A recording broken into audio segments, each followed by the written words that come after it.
Hey, comment ça va? On se retrouve aujourd'hui avec un tuto un petit peu plus long, un petit peu plus de 3 minutes.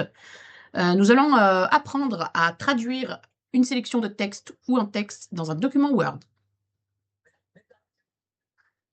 Nous allons tout d'abord nous rendre sur un document internet, n'importe. Nous allons sélectionner le texte. Il se peut que vous ayez déjà un texte en anglais, que vous l'ayez saisi vous-même, ou bien un document tout simplement que vous devez traduire d'internet. Cette, astuce nous permet de ne pas toujours switcher entre l'écran Word et du coup internet. C'est beaucoup plus rapide. Donc moi je suis partie sur Wikipédia et j'ai choisi William Shakespeare. J'ai juste pris le petite phrase qui parle de qui il est. Voilà, tout simplement. Donc nous allons traduire forcément, qui dit Shakespeare dit anglais. Donc nous allons traduire cette phrase en anglais.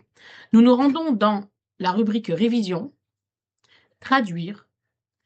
Comme vous pouvez le voir, on peut traduire la sélection ou un texte.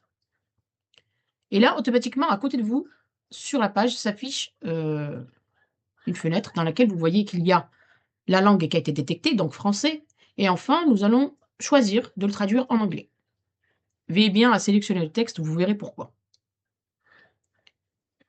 Nous allons du coup cliquer sur Insérer. Et voici la phrase en anglais. On va faire une petite mise en page de la phrase qui a l'air un petit peu tristounée comme ça. La phrase est assez tristounette.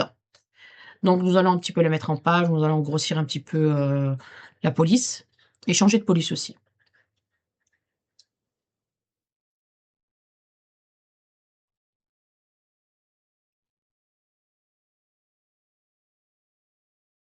On va aussi centrer. C'est pas obligatoire, mais vous pouvez centrer pour donner un petit peu plus d'allure. Quoi, je vais laisser, voilà, et centrer. On peut aussi faire une traduction, donc du coup, de l'anglais au français. On va prendre une petite phrase simple. Brian is in the kitchen. Je pense que cette phrase, vous la connaissez. Vous connaissez la référence. Pour ceux qui ne la connaissent pas, dommage pour vous.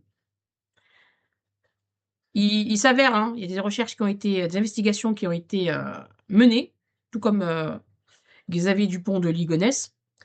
Apparemment, ils seraient ensemble dans la cuisine encore. Voilà. Ils ont pas envie de sortir de la cuisine. Voilà, bref. Du coup, on retourne aux choses sérieuses, retournons à nos moutons. Comme vous pouvez le voir, on va du coup le traduire en français. Voilà, c'est rien de plus simple. Brian est dans la cuisine, hein, tout simplement, quoi. Voilà, je veux dire, vous pouvez le faire dans toutes les langues, hein.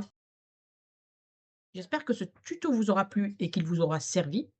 Si jamais vous avez d'autres questions, n'hésitez pas à me laisser un commentaire, je vous répondrai avec plaisir. En attendant, je vous dis à très bientôt pour un prochain tuto avec l'organisatrice.